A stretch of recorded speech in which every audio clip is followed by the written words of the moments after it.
સુરત અમરોલી કોસાડ આવાસમાં શાકભાજી અને ફ્રૂટના ધંધાના ઝઘડાની અદાવતમાં 4 પિતા પુત્રએ તીક્ષ્ણ હથિયાર વડે બાજુની બિલ્ડિંગના 3 પિતા પુત્ર પર હુમલો કર્યો। અમરોલી કોસાડ આવાસમાં રહેતા શનિ અતુલ સોલંકી રાબેતા મુજબ 6 વાગે પત્ની સુમન સાથે શાકભાજી અને ફ્રૂટનો ધંધો કરવા ટેમ્પો લઈ મોટા વરાછાના રામ ચોક ખાતે ગયા હતા। રહેણાંક આવાસની બાજુમાં અલ્પેશ ભૂપત ઓગણિયા અને તેના પિતા ભૂપત ગગનજી ઓગણિયા પણ શાકભાજીનો ધંધો કરે છે। આ પિતા પુત્રએ શનિ અને તેની પત્ની સુમનને ધંધો કરવા આવવાની ના પાડવાની સાથે આવશો તો જાનથી મારી નાખવાની ધમકી આપી હતી। સાથે જ ઝઘડો પણ કર્યો હતો।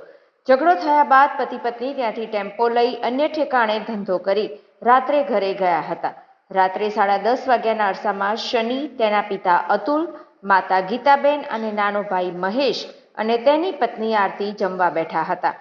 શનિની પત્ની સુમનબેન ઘરનો દરવાજો બંધ કરી રહી હતી। આ દરમિયાન અલ્પેશ, તેના પિતા ભૂપત, નાના ભાઈ અનિલ તથા દડુ તલવાર અને ચપ્પુ સાથે આવતા જોઈને ચોંકી ગઈ હતી। તુરંત જ ઘરના સભ્યોને જાણ કરી હતી, જેથી તમામે ઘરની અંદર આવી જઈને હુમલો કર્યો હતો, જેમાં પિતાને પેટના ભાગે તીક્ષ્ણ હથિયાર વાગતા આંતરડું બહાર આવી ગયું હતું, જેથી તેનું મોત નીપજ્યું હતું। જ્યારે એક ભાઈને પેટમાં અને બીજાને કાન પાસે હથિયાર વાગતા સારવાર અર્થે હોસ્પિટલ ખસેડવામાં આવ્યા હતા। જી, તમારું નામ? સની, મારું નામ છે દેવી પૂજક। કઈ જગ્યાએ રહેવાનું? મારું અમરોલી આવાસ H4 306 એમાં 20 નંબર। અચ્છા, શું થયું હતું?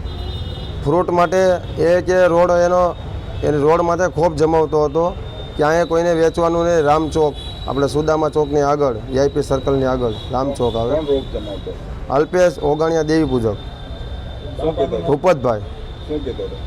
એ કહેતો હતો કે તારે મારી નાખો, તારા ટાટિયા ભાંગી નાખવા છે, એવું મને રોજ ધમકી દેતો। તો એક દિવસે એને કરીને બતાવ્યું, મારા પપ્પાને મારી નાખ્યા। મને બી છરી મારી લીધી, એના ભાઈ અનિલ ઓગણિયાએ, ભૂપતભાઈના છોકરાએ, અને મારા ભાઈ મહેશને બી છરી મારી લીધી। 2 હાફ મર્ડર ને 1 મર્ડર કર્યું છે। કેટલા વાગે થયું ને શું કારણસર? મને 6 વાગે ધમકી આપેલી અને 10 વાગ્યાનું કીધેલું, એટલે 10:30 વાગે આ બનાવ બનેલો છે।